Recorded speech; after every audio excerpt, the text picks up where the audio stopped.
नमस्कार दोस्तों, मैं राहुल मिश्रा और मैं आप सभी का एक बार फिर से स्वागत करता हूं आपके अपने चैनल माई पाठशाला में और पाठशाला रेलवे एग्जाम में। रोज की तरह आज भी आपके लिए करंट अफेयर्स लेकर आ गया हूं।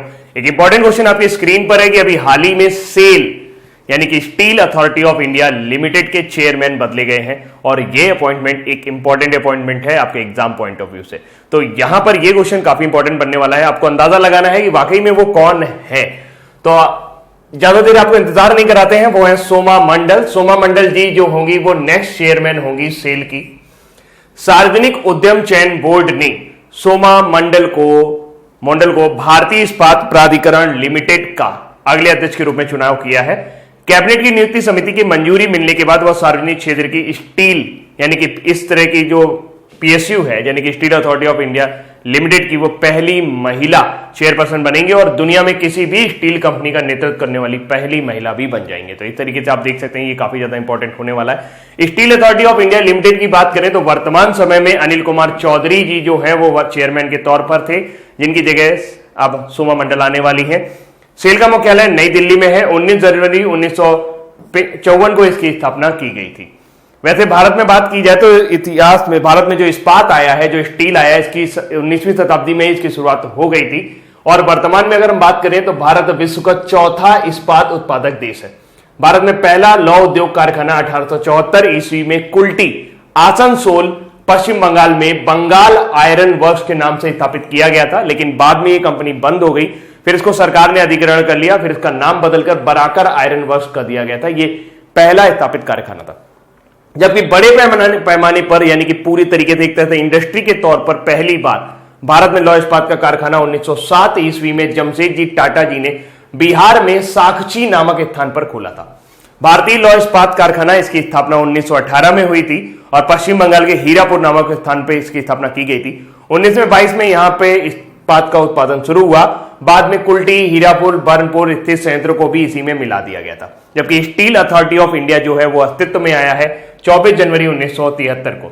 ये Bhilai, Rourkela, Burnpur, Salem, Bokaro, Durgapur, Visvesvaraya iron and steel company limited को मिलाकर सेल की स्थापना की गई थी।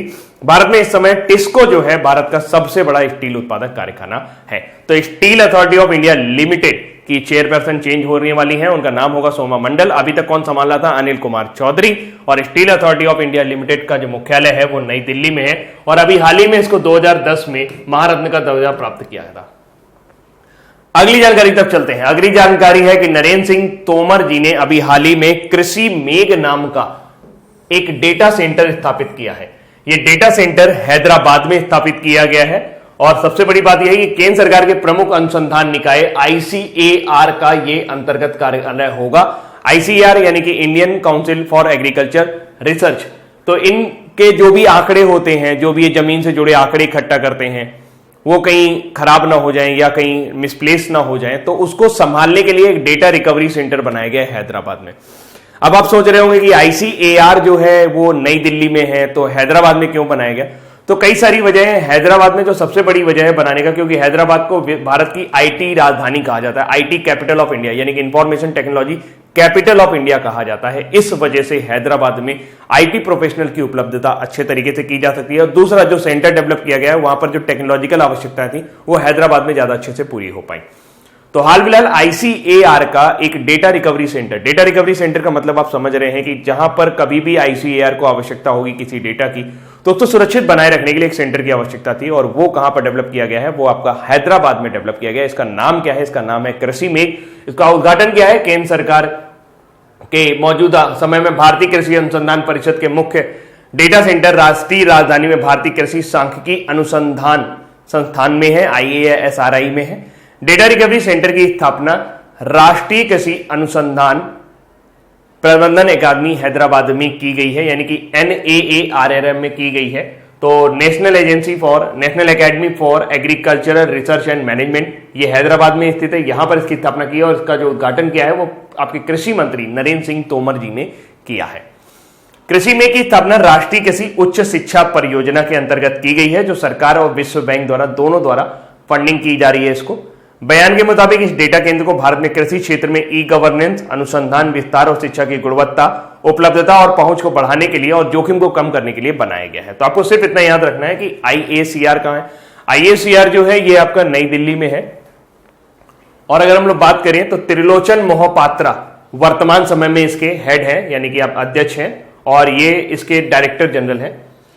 इसकी स्थापना 16 जुलाई 1929 को IACR की गई थी। तब इसका नाम imperial council of agricultural research था। वर्तमान समय में त्रिलोचन महापात्रा जो है वो इसके हेड हैं।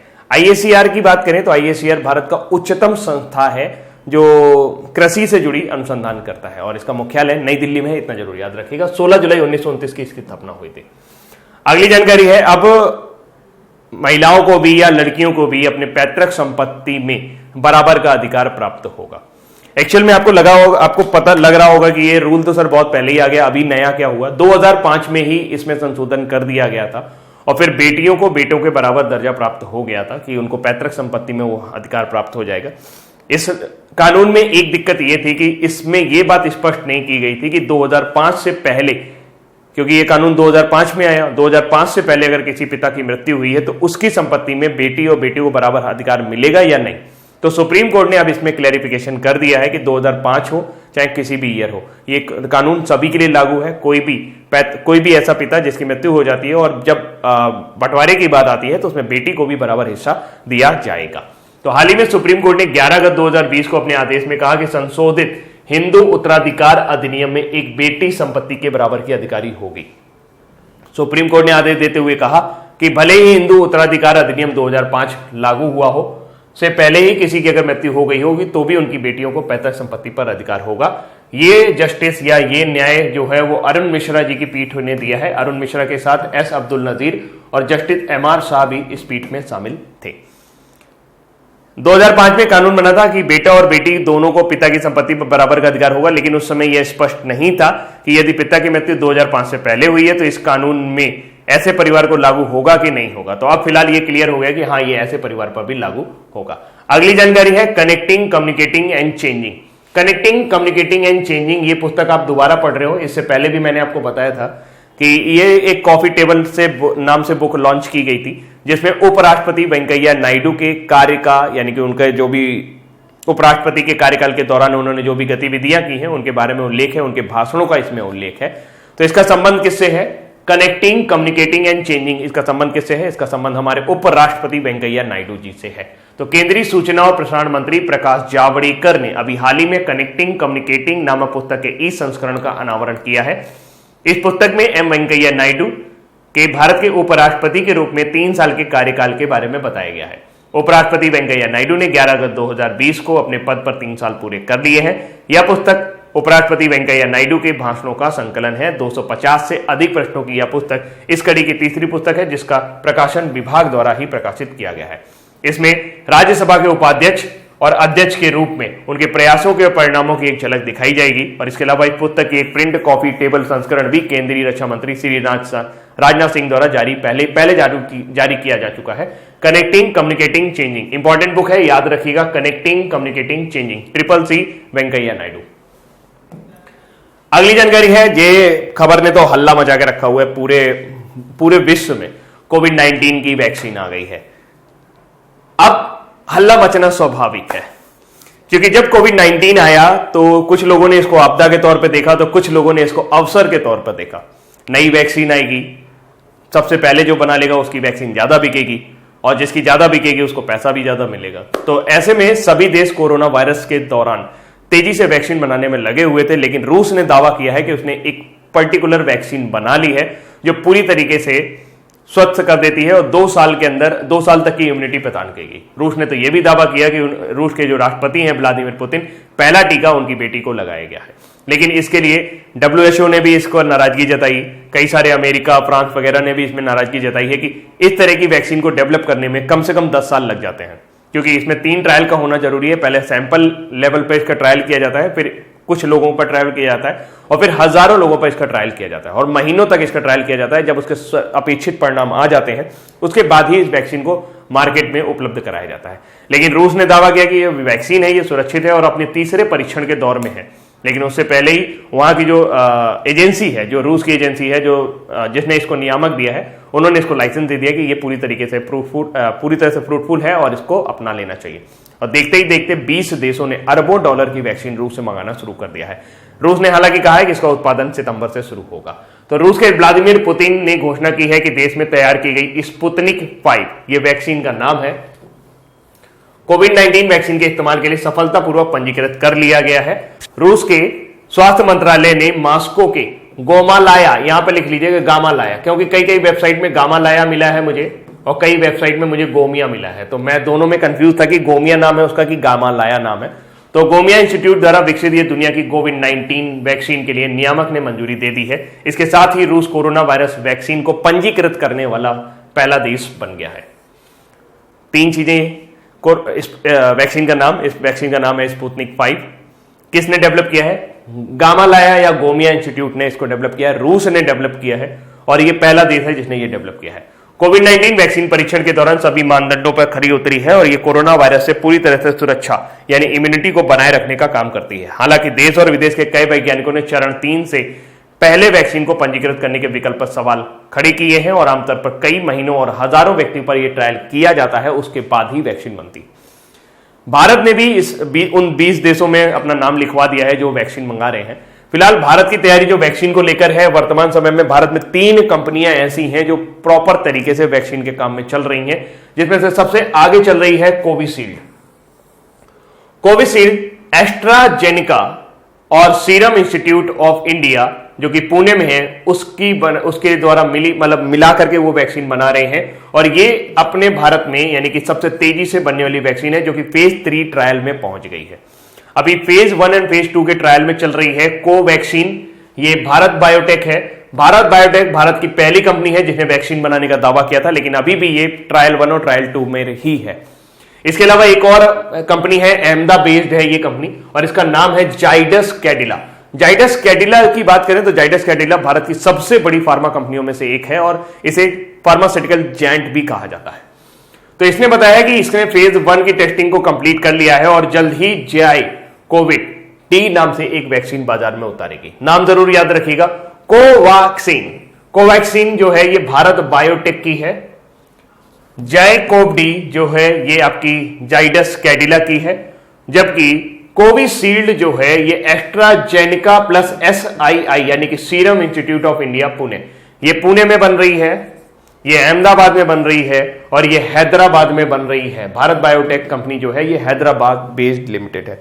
ये 3 वैक्सीन ऐसी हैं जो भारत में अपनी तैयारी को दर्शाती हैं। फेज 1 एंड फेज 2 में चल रही हैं, जबकि ये फेज 3 में पहुंच गई, यानी कि अगर हम उम्मीद करें तो दिसंबर तक इसके प्राप्त हो जाने की हमें उम्मीद है कि कोविशील्ड भारत को प्राप्त हो जाएगी। अगली जानकारी की तरफ चलते हैं। जो तस्वीर आप देख पा रहे हैं वो है छत्तीसगढ़ के मुख्यमंत्री भूपेश बघेल। इन्होंने हाल ही में अपने यहां एक इंदिरा वन मितान योजना शुरू किया है। नाम थोड़ा सा अलग लग रहा है, मुझे लग रहा है लोकल लैंग्वेज का नाम है। इंदिरा वन मितान योजना का मतलब ये है कि ये ऐसी एक योजना केंद्र सरकार में भी चल रही है, प्रधानमंत्री वन धन योजना करके, उसके बारे में भी हम लोग बात करेंगे। इस योजना में इनका मेन मोटिव ये है कि छत्तीसगढ़ में जो ट्राइबल है, क्योंकि अभी आदिवासी दिवस हुआ, तो उस आदिवासी दिवस के मौके पर इन्होंने बताया कि छत्तीसगढ़ के जो ट्राइबल लोग हैं क्योंकि वो वनों में रहते हैं, तो उनकी सुरक्षा के लिए, उनको आगे लाने के लिए, उनको जीवन की मुख्य धारा से जोड़ने के लिए कुछ योजनाएं चलाने आवश्यक है।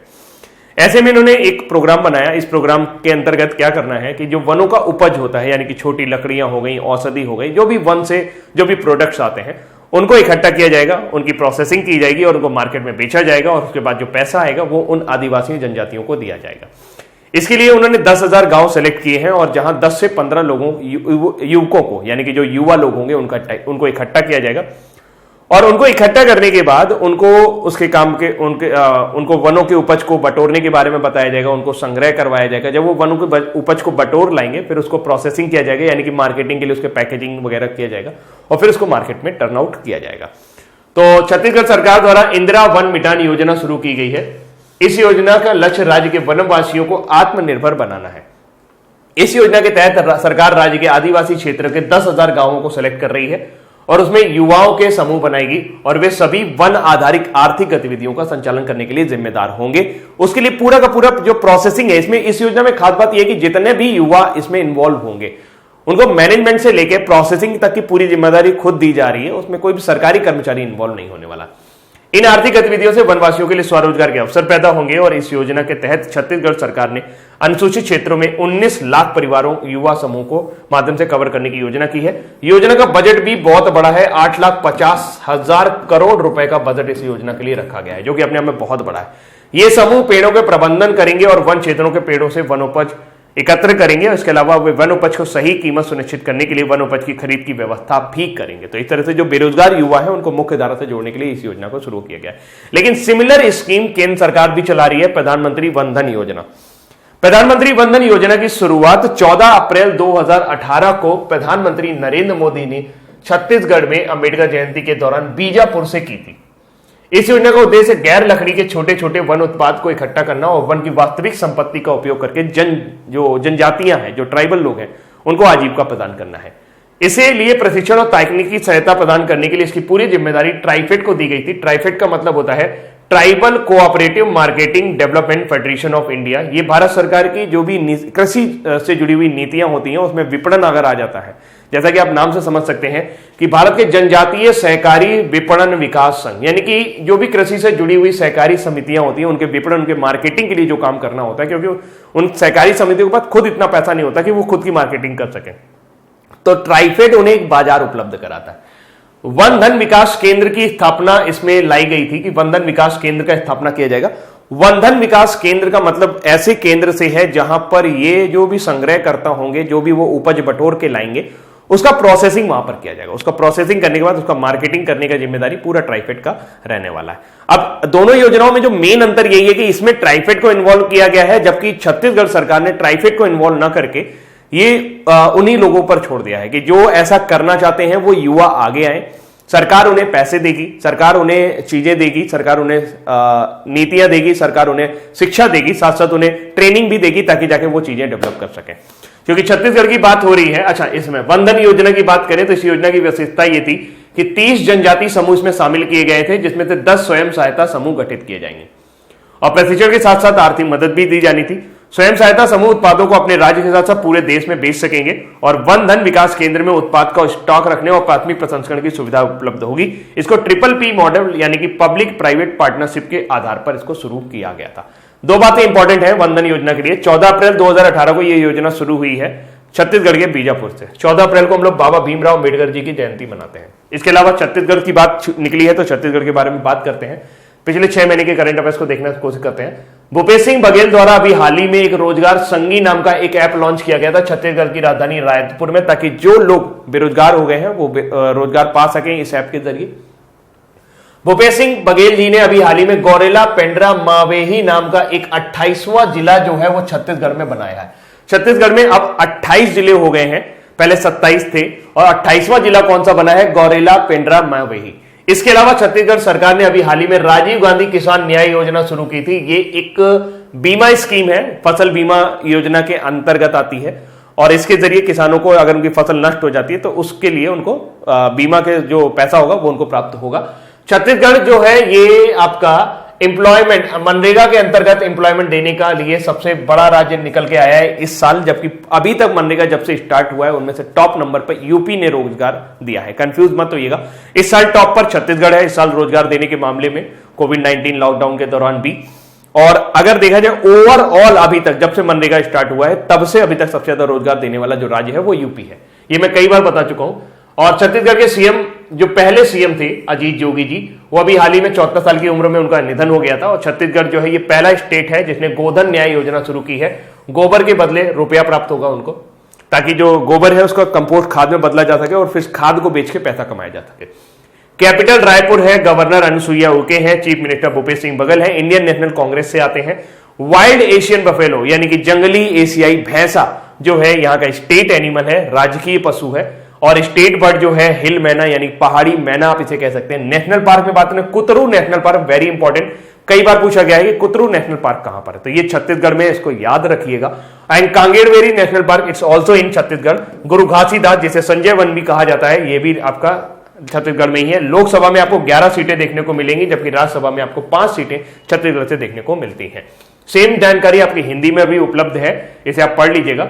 अगली जानकारी तब चले तो जैसे हम लोग भी बात कर रहे थे फसल बीमा योजना की छत्तीसगढ़ में, ऐसी ही एक योजना, बीमा योजना, गुजरात सरकार लेकर आई है। और गुजरात सरकार क्यों लेके आई है? क्योंकि गुजरात में तो पहले से ही फसल बीमा योजना चल रही है। फिर ये मुख्यमंत्री किसान सहाय योजना क्यों लेकर आए हैं? तो कंफ्यूज मत होना, मुख्यमंत्री किसान सहाय योजना है वो राजीव गांधी किसान न्याय योजना थी छत्तीसगढ़ में। तो गुजरात के मुख्यमंत्री विजय रूपानी ने अभी हाल ही में बताया कि इस बार हम प्रधानमंत्री फसल बीमा योजना को लॉन्च नहीं कर रहे हैं, उसकी जगह मुख्यमंत्री किसान सहाय योजना लॉन्च कर रहे हैं। क्योंकि आप सभी को पता है कोविड-19 के दौरान कई सारे किसानों की हालत खराब रही, कई सारे उद्योग धंधों की हालत खराब रही। ऐसे में जो प्रधानमंत्री फसल बीमा योजना है उसका प्रीमियम बहुत ज्यादा होता है और जिन किसानों को नुकसान हुआ होगा वो उनके प्रीमियम दे नहीं पाए होंगे, जिसकी वजह से उनको इस बार फसल जो है अगर उनका नुकसान हो गया होगा तो वो पूरी तरीके से बर्बादी के कगार पर है। तो ऐसे लोगों को बचाने के लिए एक डुप्लीकेट स्कीम लाई गई जिसका नाम है मुख्यमंत्री किसान सहाय योजना। इसमें अगर 60% तक आपकी फसल का नुकसान हुआ तो 60% तक नुकसान का भरपाई की जाएगी और उसके लिए प्रति हेक्टेयर 20,000 रुपए के हिसाब से दिए जाएंगे। और अगर 60% से ज्यादा के नुकसान हुआ है तो 25,000 रुपए के हिसाब से अधिकतम 4 हेक्टेयर के लिए हर्जाना दिया जाएगा। मुख्यमंत्री विजय रूपानी ने कहा कि औसतन 1800 करोड़ रुपए का हमें प्रीमियम भरना पड़ता है किसानों को, लेकिन जब इस बार बीमा कंपनियों ने अपने प्रीमियम बढ़ा दिए और उन्हें 4500 करोड़ रुपए कर दिया है कोविड-19 के इफेक्ट की वजह से, इसके बाद हमने अपनी स्कीम लॉन्च की। इसके लिए किसानों को कोई प्रीमियम नहीं देना होगा। वेरी इंपॉर्टेंट पॉइंट कि इस बार किसानों को कोई प्रीमियम नहीं देना है, यानी कि गुजरात के जितने भी सरकार है, जितने भी किसान है, अगर वो इस योजना के अंतर्गत रजिस्ट्रेशन करा लेंगे तो उन्हें कुछ भी ऐसा प्रीमियम वगैरह नहीं देना पड़ेगा, बल्कि 1 लाख रुपए तक का उन्हें बीमा फसल बीमा मिलेगा। इस स्कीम में खरीफ फसल को शामिल किया जाएगा। इसके अलावा यदि फसल प्राकृतिक आपदा वजह से नष्ट हुई है तो किसान स्टेट डिजास्टर रिस्पांस फंड के तहत भी मुआवजा ले पाएंगे। तो मुख्यमंत्री किसान सहाय योजना कहां से लागू हुई? गुजरात से। क्यों लागू हुई? क्योंकि इस बार प्रधानमंत्री फसल बीमा योजना का जो फंड है, वो जो प्रीमियम है वो कई किसान नहीं दे पाए थे और नहीं देने की वजह से सरकार ने उनकी मदद करने की बात की है। अच्छी योजना है। अगली जानकारी तक चले। जो तस्वीर आप देख पा रहे हैं, मोंटेक सिंह अहलूवालिया का नाम आपने सुना होगा। तो ईसर जज अहलूवालिया ने अभी हाल ही में think tank Indian council for research और इंटरनेशनल इकोनॉमिक रिलेशन के अध्यक्ष पद से हटने का निर्णय ले लिया है। वो लगभग 15 साल से इस पद पर बनी थी। अब नए अध्यक्ष जो होंगे वो प्रमोद भसीन होंगे। Indian council for research on international economic relation Bharat का एक थिंक टैंक है जो भारतीय अर्थव्यवस्था को अन्य देशों की अर्थव्यवस्था के साथ किस तरीके से व्यवहार करना चाहिए, वहां पे इंपोर्ट ड्यूटी क्या होनी चाहिए, एक्सपोर्ट ड्यूटी क्या होनी चाहिए, इसके बारे में विचार विमर्श करता है और एक तरह से सोच के रूप में कार्य करता है और विदेश मंत्रालय को सलाह देता है। तो उनके योगदान का सम्मान करने के लिए उन्हें चेयरपर्सन एमिरेट्स के रूप में रखा जाएगा। फिलहाल प्रमोद भसीन जो है वो ICRIER के सदस्य होंगे। ईसर जज अहलूवालिया की बात करें तो इन्हें 2009 में भारत सरकार द्वारा साहित्य एवं शिक्षा के क्षेत्र में पद्म भूषण सम्मान से सम्मानित किया गया था। इनके पति का नाम मोंटेक सिंह अहलूवालिया है। 1 अक्टूबर 1945 को इनका जन्म हुआ था और हाल फिलहाल ये पद्म भूषण से सम्मानित है। तो ईसर जज अहलूवालिया की जगह कौन लेने वाले हैं? वो लेने वाले हैं आपके प्रमोद भसीन। अगली जानकारी तक चले। जो तस्वीर आप देख पा रहे हैं ये पूर्व भारतीय फुटबॉलर हैं जिनका अभी हाल ही में निधन हो गया। इनका नाम था मोनिंगटबी सिंह। तो अगर आपसे पूछा जाए कि मोनिंगटबी सिंह जिनका भी हाल ही में निधन हो गया वो किस खेल से जुड़े हुए थे, तो वो भारतीय फुटबॉलर थे, मणिपुर में से बिलोंग करते थे। 2 ही चीजें इंपॉर्टेंट है, वे भारतीय अंडर 23 टीम के हिस्सा थे जिसने वियतनाम को 3-2 से हराकर 2003 का LG कप जीता था। वह 1971 के बाद से 8 देशों के टूर्नामेंट में भारत की पहली अंतर्राष्ट्रीय जीत थी। उन्होंने 2002 के एशियाई खेलों में भी भारत के लिए खेला था। तो अभी हाल ही में मोनिंगटबी सिंह का निधन हो गया। वो किस खेल से बिलोंग करते थे? फुटबॉल से। किस राज्य से बिलोंग करते थे? मणिपुर से। अगली जानकारी है, आत्मनिर्भर भारत सप्ताह की शुरुआत हुई है। जैसा कि आप सभी को पता है कि राजनाथ सिंह जी ने कहा है कि हमें 101 वस्तुएं ऐसी हैं जो हम बाहर से आयात नहीं करेंगे, हम उनको घर पर ही बनाएंगे। तो इसको आगे बढ़ाने के लिए अभी हाल ही में 10 अगस्त से एक आत्मनिर्भर सप्ताह की शुरुआत हुई है। तो रक्षा मंत्री राजनाथ सिंह ने 10 अगस्त को आत्मनिर्भर भारत सप्ताह की शुरुआत की। श्री सिंह ने घोषणा की थी कि भारत 2024 तक परिवहन विमान, हल्के लड़ाकू विमान, हेलीकॉप्टर, पनडुब्बियां और क्रूज मिसाइलों सहित 101 हथियारों और सैन्य प्लेटफॉर्म के आयात को रोक देगा। यह कदम घरेलू रक्षा उत्पादन को गति देने के लिए है। रक्षा मंत्री ने कहा कि रक्षा मंत्रालय प्रधानमंत्री मोदी के आत्मनिर्भर भारत के आह्वान के अनुरूप ही स्वदेशी रक्षा विनिर्माण को प्रोत्साहित करने के लिए अब एक बड़े प्रयत्न के लिए तैयार होने वाला है। तो 10 अगस्त से लेकर 17 अगस्त के बीच में आत्मनिर्भर भारत सप्ताह की शुरुआत हुई है। अगली जानकारी है इंटरनेशनल यूथ डे 12 अगस्त। अंतर्राष्ट्रीय युवा दिवस हर साल 12 अगस्त को मनाया जाता है। ये तो हो गया अंतर्राष्ट्रीय युवा दिवस। हम राष्ट्रीय युवा दिवस भी मनाते हैं। स्वामी विवेकानंद जी की जन्मतिथि पर आपको बताना है कि राष्ट्रीय युवा दिवस कब मनाया जाता है, कमेंट सेक्शन पर लिखकर। तो अंतर्राष्ट्रीय युवा दिवस हर साल 12 अगस्त को विश्व स्तर पर मनाया जाता है। यह दिन युवाओं द्वारा समाज की भलाई के लिए किए गए प्रयासों को मान्यता देने के लिए मनाया जाता है और इस बार इसकी थीम रही है youth engagement for global action. तो world international youth day in 12 अगस्त और ये थीम रही youth engagement for global action. और एक बेहद मतलब मैं भी इनका बड़ा फैन रहा, राहत इंदौरी का, मुझे भी अच्छे लगते हैं। मैं लिखता तो नहीं हूं लेकिन सुनना बड़ा अच्छा लगता है। राहत इंदौरी को काफी बार मैंने सुना, कभी लाइव सुनने का मौका नहीं मिला, लेकिन अभी हाल ही में इनका हार्ट अटैक से इनकी डेथ हो गई। और आप ये पता होगा आपको कि प्रख्यात उर्दू शायर राहत इंदौरी जी का भी हाल ही में निधन हो गया। वो बॉलीवुड गीतकार भी थे जिन्होंने मुन्ना भाई, MBBS के एम बोले तो और इश्क के नींद चुराई मेरी जैसे गीतों के बोल लिखने के लिए जाने जाते थे। तो इनका टैगलाइन तो बहुत फेमस हुआ था, बुलाती है मगर जाने का नहीं, ये जिंदगी है मगर आने का नहीं। अगली जानकारी है मोहम्मद ओल्ड बिलाल।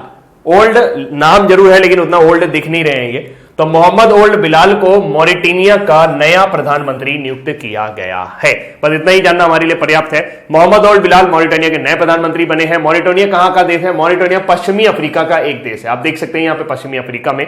मॉरिटेनिया की राजधानी भी बड़ी अजीब है, नोउअक्चोद, और महाद्वीप है अफ्रीका।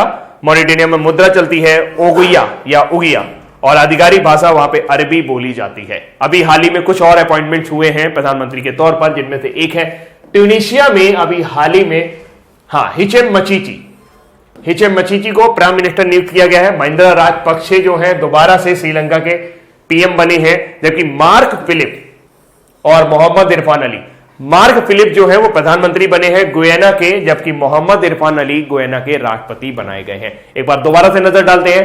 ट्यूनीशिया में अपॉइंट किए गए हैं Hichem Mechichi as a new prime minister, Mahinda Rajapaksa Sri Lanka में, मार्क फिलिप गुयाना में, और यहां पर बात करें तो मोहम्मद ओल्ड बिलाल जो है वो यहां पर प्रधानमंत्री के तौर पर नियुक्त किए गए हैं, जबकि यहां पर मोहम्मद ओल्ड घाजाउनी जो है वो राष्ट्रपति के तौर पर नियुक्त किए गए हैं। एक और अपॉइंटमेंट है इससे जुड़ी हुई पेरू के पूर्व रक्षा मंत्री और पूर्व सेवानिवृत्त सेनाध्यक्ष वाल्टर रोजर मार्टोस रुइज को पेरू का नया प्रधानमंत्री बनाया गया है। रुइज एल्वारो कैट्रियानो बेलिडो की जगह लेंगे। क्या खतरनाक नाम है भाई।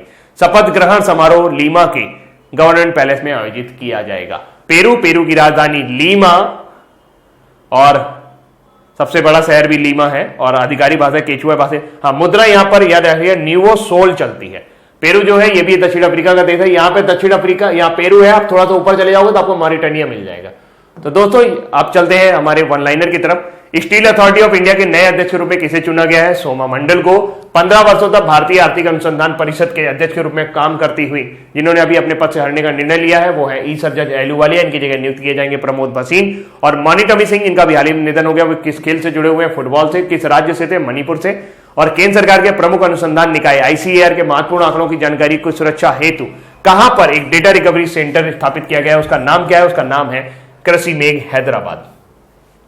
कनेक्टिंग कम्युनिकेटिंग चेंजिंग नामक पुस्तक में भारत के उपराष्ट्रपति के रूप में किस उपराष्ट्रपति के कार्यकाल के बारे में बताया गया है? तो वह है वेंकैया नायडू। और कोरोना वायरस वैक्सीन पंजीकृत करने वाला पहला देश कौन सा रहा? रसिया। किस राज्य द्वारा इंदिरा वन विधान योजना शुरू की गई है? छत्तीसगढ़। और किस राज्य के मुख्यमंत्री द्वारा किसान सहाय योजना शुरू करने की घोषणा की गई? गुजरात। अंतर्राष्ट्रीय युवा दिवस हर साल कब मनाया जाता है? 12 अगस्त को। प्रख्यात शायर राहत इंदौरी का निधन हो गया। वो किस भाषा के शायर थे? उर्दू के थे और इंदौर से बिलोंग करते थे। किसको मॉरिटेनिया का नया प्रधानमंत्री नियुक्त किया गया? उनका नाम है मोहम्मद ओल्ड बिलाल। और किसको पेरू का नया प्रधानमंत्री बनाया गया है? Walter Roger Martos Ruiz. अब बारी है आज के क्विज की। Steel authority of India limited के नए अध्यक्ष के रूप में किसे चुना गया है? वो है सोमा मंडल। अनिल कुमार चौधरी की जगह लेने वाली है। 15 वर्षों तक भारतीय आर्थिक अनुसंधान परिषद के अध्यक्ष थे और अभी हाल ही में अपने पद से हटने का निर्णय लिया है। उनका नाम है ईसर जज एलूवालिया। यहां पर थी होना चाहिए था ना, कौन थी? मणिटमी सिंह, जिनका भी हाल ही में निधन हो गया। वो किस खेल से जुड़े हुए थे? वो फुटबॉल से थे और मणिपुर से बिलोंग करते थे। केंद्र सरकार के प्रमुख अनुसंधान निकाय ICAR के महत्वपूर्ण आंकड़ों की जानकारी की सुरक्षा हेतु एक डेटा रिकवरी सेंटर कृषि मेघ बनाया गया है हैदराबाद में। कनेक्टिंग कम्युनिकेटिंग चेंजिंग नामक पुस्तक में भारत के उपराष्ट्रपति किस उपराष्ट्रपति के कार्यकाल के बारे में बताया गया है? तो उनके M वेंकैया नायडू के। और कोरोना वायरस वैक्सीन पंजीकृत करने वाला देश कौन सा बना? पहला देश कौन सा है? रसिया ने दावा किया कि हमने बना ली है। किस राज्य सरकार द्वारा इंदिरा वन मितान योजना शुरू की गई है? तो इंदिरा वन मितान योजना जो है ये छत्तीसगढ़ द्वारा शुरू की गई है आदिवासियों के लिए। और किस राज्य द्वारा मुख्यमंत्री किसान सहायता योजना को शुरू किया गया है? ये है गुजरात सरकार के लिए, जो फसल बीमा योजना से लाभ नहीं पा रहे थे उनके लिए। और अंतर्राष्ट्रीय युवा दिवस हर साल कब मनाया जाता है? ये हर साल 12 अगस्त को मनाया जाता है। प्रख्यात शायर राहत इंदौरी का निधन हो गया। वो किस भाषा के शायर थे? वो उर्दू भाषा के अलावा। किसको मॉरिटानिया का नया प्रधानमंत्री नियुक्त किया गया है? तो वो है मोहम्मद ओल्ड बिलाल। और किसको पेरू का नया प्रधानमंत्री बनाया गया है? तो वो है वाल्टर रोजर मार्टोज रुइस। तो दोस्तों ये थे आज के हमारे इंपॉर्टेंट करंट अफेयर्स और उम्मीद करते हैं ये करंट अफेयर्स आपको पसंद आए होंगे। अभी के लिए इतना ही रखते हैं। Thank you so much, bye bye.